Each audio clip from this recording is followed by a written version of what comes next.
You think healing will feel like relief, like finally exhaling after years of holding your breath. But in 2026, many empath women step across a quiet line and discover something far more unsettling. The moment they stop rescuing everyone, they do not feel peace first. They feel guilt. Here is the strange question most people have never asked. What if the guilt that rises after you heal is not proof you are selfish, but proof you are finally free? Because guilt does not always mean you did something wrong. Sometimes guilt is the alarm system of an old family role that is losing power over you. It is the echo of a contract you never consciously signed, the one that said, "If I do not carry this, everything will fall apart." In a family system, empathy can become a job. You do not just love people, you manage them. You anticipate moods. You soothe tension before it becomes conflict. You absorb stress so others can stay comfortable. And when you have lived like that for years, your nervous system begins to believe that your worth is measured by how much you can hold. So when you finally do real inner work, something changes in your body before it changes in your life. You still show up, you still care, you still listen, but you stop bleeding to prove you belong. You stop offering your peace as payment for connection. You stop rushing to fix what was never yours to fix. And that is when the guilt arrives, not because you became cold, but because the old version of you would have panicked. The old version of you would have explained, apologized, overfunctioned, and hurried to restore the familiar balance. The new version of you does something the family may not recognize at first. She pauses. She breathes. She lets silence exist. She lets other adults feel their own consequences. She stays loving, but she no longer abandons herself in the process. This is why the guilt feels so confusing. It shows up right when you are finally doing something healthy. You decline, the late-night call that always turns into emotional dumping, and guilt tightens your chest. You do not step in to mediate the same argument between the same two people, and guilt whispers that you are causing harm. You stop editing your truth to keep the peace, and guilt tells you you are being difficult. But what is actually happening is deeper. A part of you is grieving the role that once kept you safe. Another part of you is terrified that love will be taken away if you stop earning it through sacrifice. And Jung would say, this is the moment the psyche reveals the hidden wound. Not the wound of what they did to you, but the wound of what you learned you had to do to be allowed to stay. Take 30 seconds and be painfully honest with yourself. When was the last time you felt guilty for not rescuing your family, and what were you afraid would happen if you did not?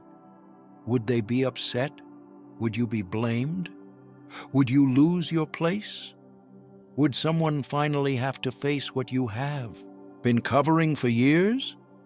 That one fear tells you exactly where the family wound still hooks into you, because the first sign that something has changed is not peace, it is guilt.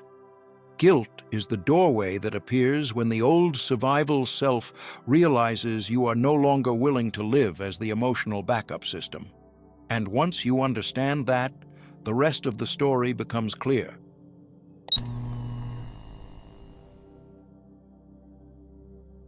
Somewhere early in your life, you learned a truth that was never spoken out loud. In this family, feelings are dangerous, and someone has to manage them. It was not announced, it was absorbed. You noticed how the air changed when a certain car pulled into the driveway. You heard how a parent's voice could sound fine while their eyes said the opposite. You felt the difference between a normal silence and the kind of silence that meant, do not make it worse. And without anyone handing you a title, you became the one who carried the emotional weather for everyone else. Most empathic women were never too sensitive.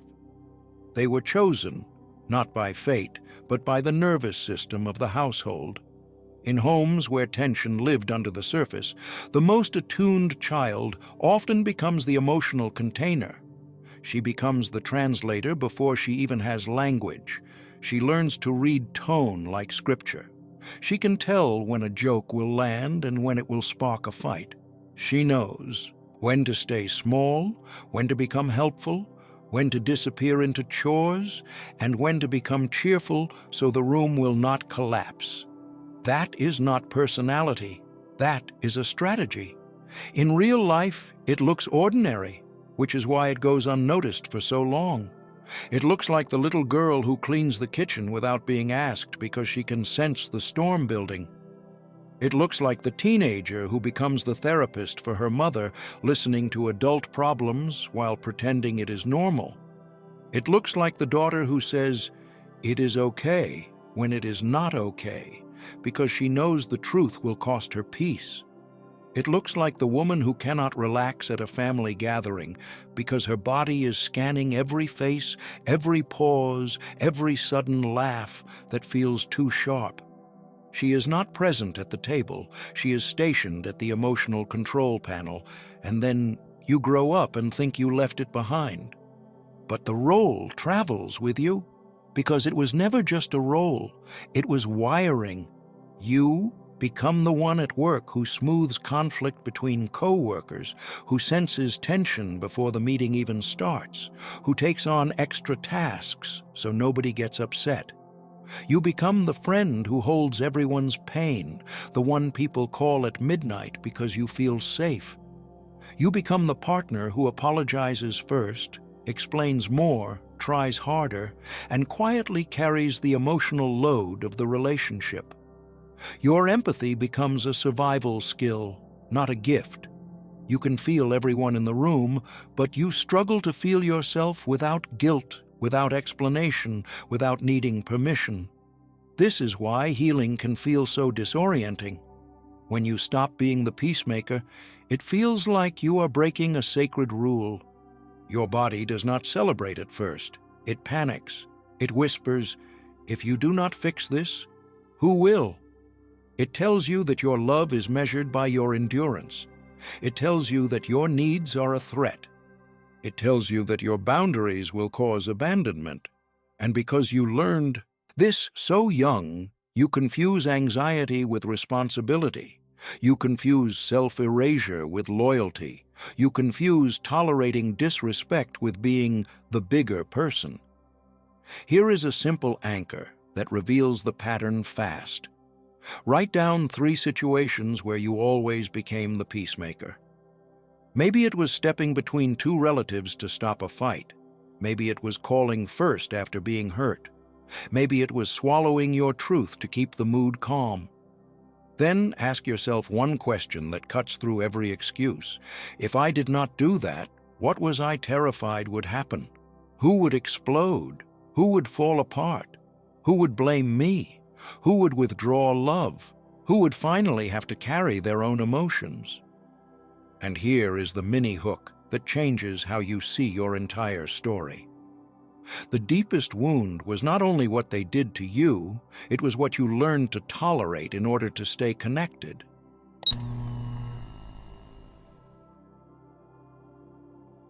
It starts with a small decision that looks like love, but feels like it's disappearing. Not the dramatic kind of disappearing where you walk out and never come back, but the quiet kind where you stay, smile, and slowly leave yourself behind. In families with wounds, love is rarely taught as something you receive. It is taught as something you earn. You earn it by being easy. You earn it by being useful. You earn it by not making problems bigger. You earn it by reading the room and adjusting yourself until everyone else can breathe. Family wounds not only hurt, they train you. They teach you that being good means swallowing the words that would cause conflict. They teach you that boundaries create rejection, distance, or punishment, even if it is subtle. Maybe it was a parent who went cold when you expressed a need. Maybe it was a caregiver who turned your feelings into an inconvenience or a joke or a lecture. Maybe it was a family culture where anger was allowed for others. but never for you. So you learned the invisible rules. Do not challenge. Do not demand. Do not take up too much space. And over time, self-betrayal becomes so normal that it no longer feels like betrayal. It feels like maturity. In real life, it looks like saying yes to Sunday dinner when your body is begging for one quiet evening. It looks like answering the group text immediately because you fear being seen as selfish. It looks like lending money again, even though you know you will not get it back, because you cannot bear the guilt of letting someone be disappointed in you. It looks like listening to a relative complain for an hour, nodding and soothing while your own chest tightens like a locked door. It looks like forgiving too fast, not because you are healed, but because you were trained to restore peace before you were allowed to process pain. And then that training follows you into adulthood like a script you did not know you agreed to perform. You choose partners who feel familiar, not because they are healthy, but because your nervous system recognizes the emotional shape. You find yourself explaining your tone, your needs, your sadness, your boundaries, as if you are on trial for having a human heart. You apologize for being tired. You soften your truth so nobody feels attacked. You translate your pain into something polite, something digestible, something that will not threaten the connection. Then later, alone in bed, you ask yourself the question that breaks you open. Why do I keep ending up in relationships where I feel unseen? Jung would call this the unconscious pattern, the old script demanding a familiar ending. The psyche returns to what it knows, even when what it knows is pain, because familiarity feels safer than the unknown. The wounded family system teaches you that love equals endurance, so you endure. You become the one who tries harder. You become the one who holds the relationship together. You become the one who stays reasonable while everyone else gets to be raw. And your body, which has been whispering the truth for years, keeps sending small signals you learned to ignore. The tight throat before you say yes. The headache after you force a smile. The heavy stomach when you walk into a room where you always have to perform. Here is your practical anchor, and it is simple enough to do right now. Recall one time you said yes while your body wanted no. Not a big heroic moment, a real moment. A call you did not want to take, a favor you resented before you even agreed. A family event that drained you for days. Then ask yourself, quietly and honestly, what did I fear losing if I set a boundary? And who taught me that fear? Was it love, approval, belonging, safety? Was it the fear of being labeled ungrateful, dramatic, cold, or difficult? When you name the fear, you begin to see the training, because one day something changes. One day, your body refuses to play the old role anymore. And that refusal is not rebellion. It is the beginning of truth.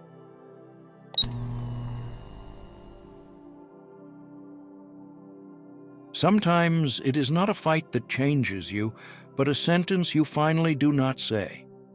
The automatic sentence that was used to keep everyone calm while you stayed quietly wounded. You feel it rising in your throat. The urge to explain, to justify, to make your pain sound acceptable to someone else. And then you let it drop. You do not defend your feelings. You simply stop. This is the clarity event. From the outside, it might look like a breakup, a betrayal, or one last disappointment that lands on top of a lifetime of smaller ones. It might be a sibling calling you dramatic when you name what you endured. It might be a parent demanding loyalty in the form of silence. It might be a partner who disappears the moment you ask for consistency. Or it might be quieter, a family dinner where you notice you are smiling through a story that hurts and your body finally refuses to cooperate with the performance. What changes is not the room. What changes is you. You stop negotiating with the identity that was built to survive, the part of you that translated disrespect into "they are stressed," the part that swallowed anger and called it maturity, the part that carried everyone's emotional weather and called it love. In Jung's language, the persona cracks. The mask that kept the system comfortable can no longer carry the soul forward. You see, in one clean moment, that your explanations were never only for clarity. They were for permission. Permission to have a boundary. Permission to say no. Permission to be affected. And the painful truth is that the people who benefited from your silence were rarely going to grant you that permission anyway. So you stop performing. You stop writing long messages that explain why you felt hurt, why your reaction makes sense, and why you are not attacking anyone. You stop rehearsing speeches in the shower. You stop editing your truth into something softer so someone else can digest it. You stop cleaning up other people's discomfort before you have even touched your own. And yes, at first, it can feel like you are becoming colder because you are no longer warming the room with your self-abandonment. But you are not cold. You are differentiating. You are separating your soul from the family spell that taught you to shrink. That spell whispers, if you are honest, you will be rejected. It insists, if you are clear, you will be punished. It threatens, if you stop managing everyone, everything will fall apart, and it will be your fault. Differentiation is the moment you realize the spell was never love, it was conditioning. You will feel this shift in real life in small, unmistakable scenes. A relative makes a sharp comment and waits for your apology, but you let the silence sit. A friend minimizes your feelings, and you do not rush to laugh it off. A partner uses distance as punishment, and you do not chase the door that closed.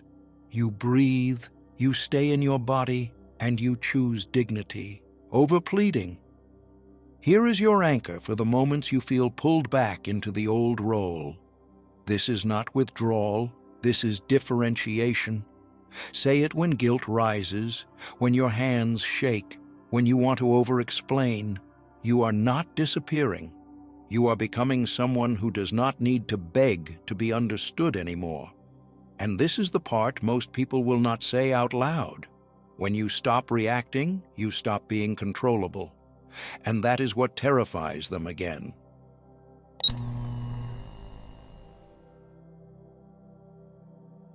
The first thing people notice after you heal is not your happiness, it is your quiet. Not the quiet of defeat, but the quiet of someone who is no longer reachable through guilt, pressure, or emotional chaos. You walk into the same family space, and nothing looks different on the surface. The same jokes, the same old stories, the same familiar roles are waiting for you, like assigned seats. Yet inside you, something has shifted. Your nervous system is no longer volunteering to be the shock absorber. You are still loving, still present, still capable of care, but you do not bleed in the old way. And that calm becomes a new kind of power because it cannot be pulled like a lever. This is exactly why it scares them. In real life, it often begins with something small and ordinary. A mother sighs loudly and pauses, expecting you to ask, "What's wrong?" A sibling drops a passive comment, hoping you will rush into apologizing or over-explaining. A father goes quiet and cold, waiting for you to scramble and make the atmosphere normal again. In the past, you would have done it automatically. You would have scanned the room like a weather radar, felt the pressure shift, and moved into action before anyone even said your name. You would have softened your voice, offered solutions, made excuses for other people's behavior, or swallowed your own discomfort to keep the peace. Not because you were weak, but because you were trained to believe that peace depends on you. But now you do something unfamiliar. You let the sigh pass through the air without chasing it. You hear the passive comment, and you do not wrestle it into a fight or a confession. You feel the coldness, and you do not take it as a verdict on your worth. You stay present without becoming responsible. You sit in your own center. You become the steady candle in a room that is used to you being the wind. That is when the labels arrive. People who relied on your guilt will call you different. They may say you changed, like it is an accusation, like it is a betrayal. You will hear things like, "Wow, you don't care anymore," or "You think you're better than us now," or the classic, "You used to be so sweet." But what they often mean is simpler and more revealing. You used to be predictable. Predictable meant you would rescue. Predictable meant you would apologize first. Predictable meant you would carry the emotional consequences, so they did not have to. Predictable meant your empathy was always available, even when it cost you your peace. Now that predictability is gone, your calm becomes a mirror they cannot escape. Not because you are punishing them, but because you are no longer covering the truth with emotional labor. When you stop absorbing their chaos to keep the peace, they are forced to feel their own chaos. When you stop translating their moods into your responsibility, they have to sit with the discomfort they use to outsource to you. Your calm exposes what has been hidden for years. How much the family system depended on one person staying anxious, over-functioning, and emotionally available at all times. You will see it in conversations that suddenly turn strange. You set a simple boundary, and the other person reacts as if you committed a crime. You say, "I can't do that this weekend," and someone answers, "Fine, do whatever you want," with that sharp edge meant to pull you back into guilt. Or you stop giving long explanations and they accuse you of being cold. Or you refuse to take the bait and they escalate because they are used to controlling the room by controlling your nervous system. The system does not fear your anger as much as it fears your calm, because your calm means you are no longer negotiating your reality.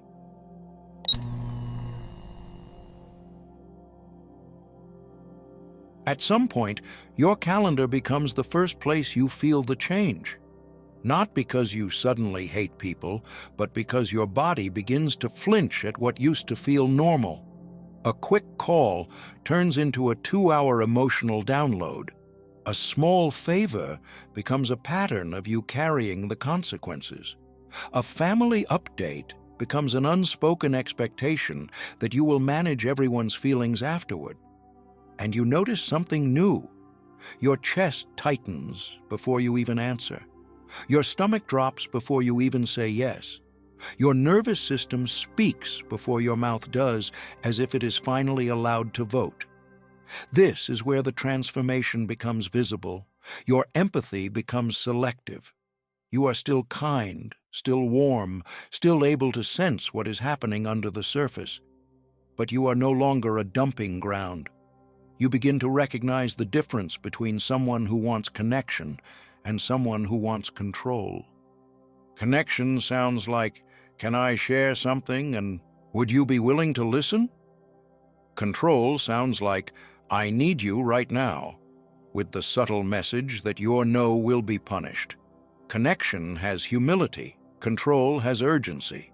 Connection respects your limits. Control tests them. In real life, this shift looks almost boring, which is why it is so powerful. You stop answering texts the moment they arrive. You stop picking up calls that come with dread. You stop saying yes automatically just to avoid being called selfish. You start returning messages when you are regulated, not when you are panicked. You begin to pause in front of the old reflex, the one that says, "If I do not handle this, everything will fall apart." Maybe it is your sister who only calls when she is in crisis, and the conversation always ends with you feeling heavy and her feeling relieved. Maybe it is your friend who says, "You are the only one I can talk to," but never asks how you are doing. Maybe it is a parent who speaks to you like you are still the family's emotional assistant, the one who takes every complaint, every fear, every disappointment, and turns it into peace. Or maybe it is at work, where you are the one who smooths conflict, covers mistakes, and quietly absorbs the tension so everyone else can keep functioning. You have been praised for this for years. You have been called reliable, mature, strong, and the one who can handle it. But here is the truth. Most empathetic women are afraid to say out loud, "Some people do not love your heart, they love your availability." So, when you stop being available to everyone, the world reacts. Some people will suddenly accuse you of changing. Others will become dramatic, as if your boundary is an insult. Some will try softer manipulation, the disappointed silence, the "I guess I will figure it out alone," the guilt coated in politeness. It can feel like a test. It can feel like you are abandoning them. But what is really happening is simpler. The old agreement is being canceled. Your nervous system is no longer signing contracts it never read. And you feel this shift in your body first, like a door quietly closing. Not a slammed door, not revenge, not bitterness. A quiet click, a peaceful closing. The kind of closure that does not need an argument to be real. You stop offering your energy before someone earns the right to be close to you. That is not selfishness. That is emotional sovereignty. That is, you are finally acting like your life belongs to you.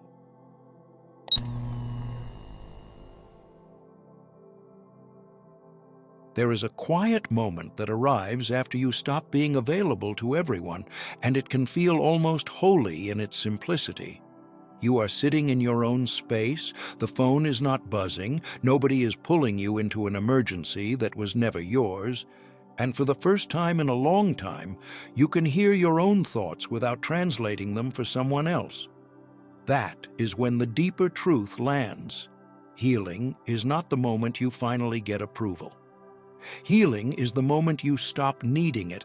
In Jungian terms, you do not heal by staying good. You heal by becoming whole. The good girl in the family system is often a role, not a self. She is trained to be agreeable, helpful, forgiving, and endlessly understanding, even when her body is begging for rest. She keeps the peace by swallowing the truth. She carries pain as loyalty. She thinks love means endurance. But wholeness asks for something different. It asks you to include the part of you that says no. It asks you to honor the anger that used to be forbidden. It asks you to stop calling your exhaustion compassion. When an empathic woman heals her family wound completely, she does not become harder. She becomes clearer. Clear does not scream. Clear does not chase.